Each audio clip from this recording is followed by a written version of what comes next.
Just checking in because I've got good news. I got my car.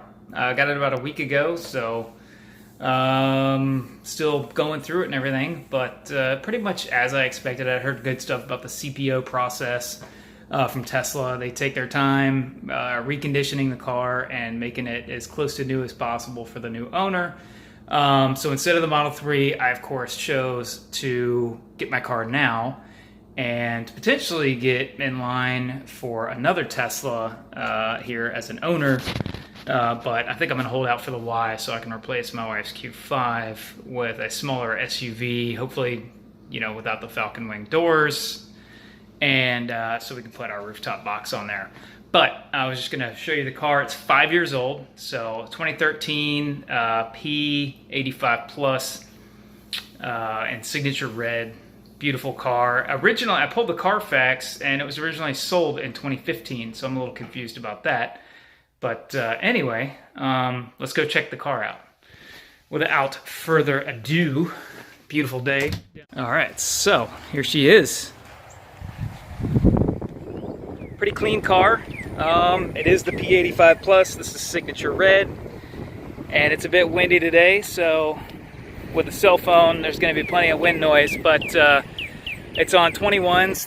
They're staggered, of course. I think it's definitely wider in the back, so no rotating those tires. But it came with what appears to be fresh rubber from Tesla, and the wheels are in immaculate condition. I don't see no curb rash or anything like that. If there was, they definitely fixed them up. This is an earlier 2013 P85 Plus without the red calipers. I don't know if they switched to that in 2014, if it was just later in 2013. Fairly tinted windows on it. I've got a heat shield because I park in an airport quite a bit. Yeah, check it out. So, no dings or anything like that. If there were, the reconditioning process took care of it. Got the pano roof. It's got the carbon fiber spoiler, the rear-facing seats, which come in handy because I've got a 7-year-old. And let's check out the inside.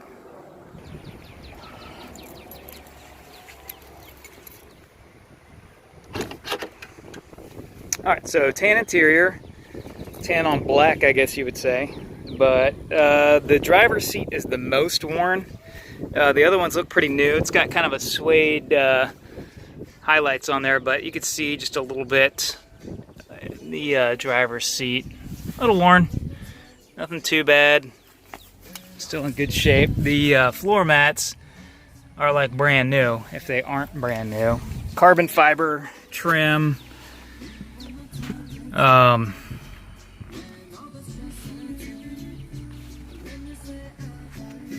Check this seat out.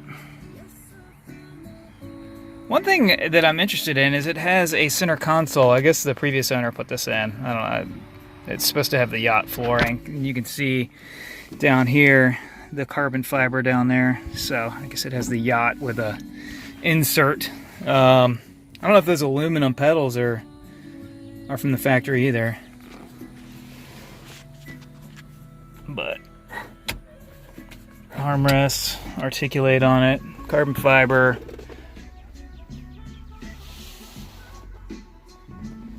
Check out the we'll check out the back. Why did the gopher tortoise cross the road? I noticed some cars swerving around this guy. I was wondering what was going on. Just a tortoise crossing the street. See if I can get this right. 2 clicks on the back of the trunk, I think. Oh, yes.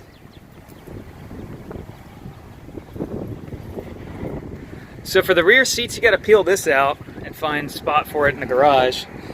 And they live down under here, which this thing can actually fit into the bottom. I don't know if you've seen that hack, but you can put this in the bottom. I'm not. But seats are right there. I'll show you what they look like when you put them out. Unfolding the rear-facing seat. This guy just flops out like that. And then the front, you gotta pull this out, click it in, and then it just picks right up. You actually have a 5-point harness for your kids, and they are rear facing, so if you get in a frontal impact, you're doing quite good.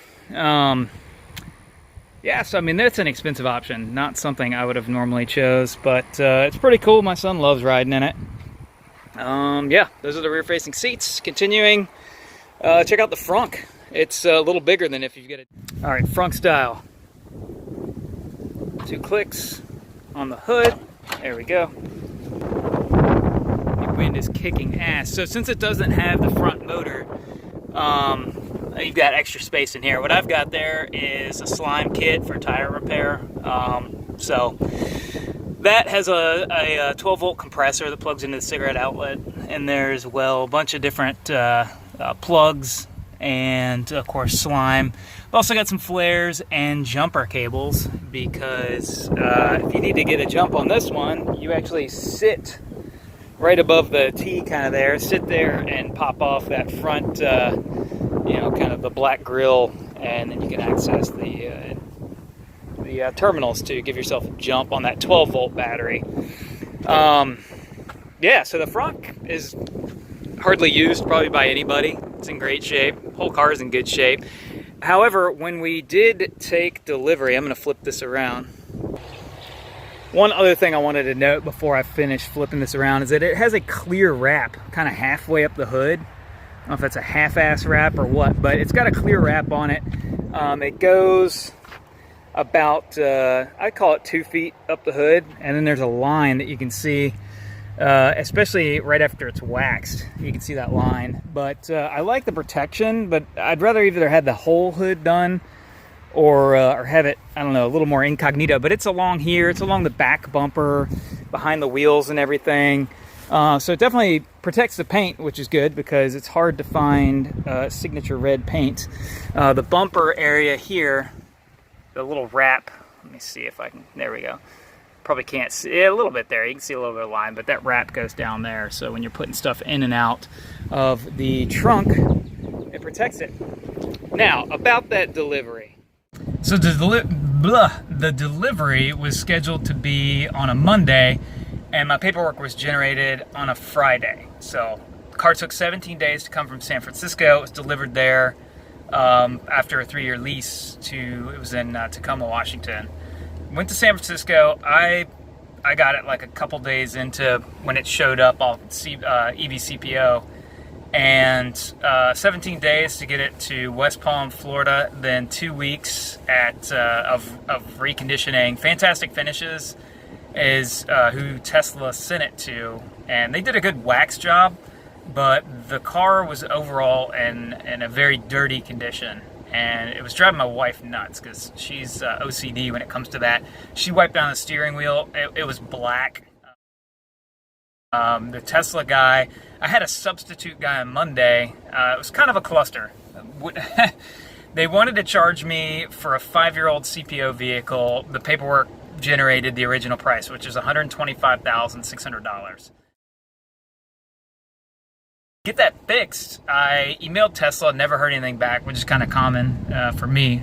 Anytime I email Tesla, I never hear anything back unless it's the local guys. And so contacted the local delivery specialist, and they got in touch with Tesla. It was some sort of glitch in the system, and so they fixed it, but not until the day of, and it was a noon delivery. They were pegged out with deliveries. Everybody was super busy, and they didn't know if the paperwork was going to be ready in time. And I was getting ready to leave town, so it was going to be another week before I could take, the next delivery, potentially. So I wasn't really trying to rush it because I wanted the car to be in kick-ass condition, as you would too when you're taking delivery of yours if you end up pulling the trigger on a CPO vehicle, or new for that matter. There's going to be issues there too. But the folks were super nice. The guy that I was working with, he ended up having to go down and do something else. So when I showed up, they were just like, hey, can you help him out? And the guy was already running around with too many things on his plate, but he squeezed me in, and we came out. He showed me the car, which was just parked out back under a tent, basically. And they had like 3 deliveries trying to go at the same time. Mine was dirty. It had been waxed. They did a good job waxing the car, but the car was dirty. So he got some guys out to wipe it down. Like when we popped the trunk, looking under those seats back there, those rear-facing seats, it was filthy. There's trash back there and stuff. For having the car for 2 weeks, it looked like they had accomplished maybe a tire change, fluid change, and a service, and then a waxing. But they were pressed for time. So I guess it's a good thing that they're pressed for time, but maybe we need to get some more resources out there so that the customer service doesn't take a huge hit. Turn this climate control off. Yeah, overall, I would say the delivery experience was subpar. We did it standing up, like in the lobby, right where you walk into Tesla, is where we did the paperwork. I would say that was easy. It took like 5 minutes. But I have no idea the history of this vehicle. I have no idea what service has been performed, what service hasn't been performed. What does the car need? When is it going to get in next for service? They never even offered a service plan to me. From what I understand from research, I have a year to opt in to buying a service plan, which I very much intend to do if it's going to save me money. So there were some rough edges, I would say, and this is Tesla 2018, not Tesla 2012 or 2013. So the growing pains are still ever present. I mean, would I do it again? Yeah, definitely, without a doubt. I mean, I love the car, but they're expensive, and it's leading edge technology. I anticipate there being some maintenance issues. I've heard, with the door handles and things like that. But, I'm driving over 180 miles round trip to work, and I'm doing that super cheap. I either hit a supercharger halfway back, because if I'm not doing like the speed limit exactly and I'm running AC and my car sits for 4 days, it starts getting a little bit tight on what was a 265-mile range. Well, in order to sustain your battery for as long as possible, they don't want you to charge it 100% unless you're going on a road trip and you need that long range. So for me, it's like every time I go to work, I need the long range. So that's why I was holding out for something like a Model 3 that'd be more affordable. But then once you add everything else to it, it starts getting up there in the mid 50s. It's like, well, now I'm in S territory, and I could have a performance S, and a little more room, a little more performance, a better ride. But this is the plus. It's got a stiff suspension. It's good in the curves. But I hear good things about the 3. I'd love to drive that and check it out, and I'm hoping that the Y is able to be launched in the not too distant future with a good scale going on here. So anyway, yeah, that's my car. I'm digging it. I just think it's a little rough around the edges with the experience from Tesla, but the product is kick-ass. So that's what I got to say about that. Thanks for tuning in.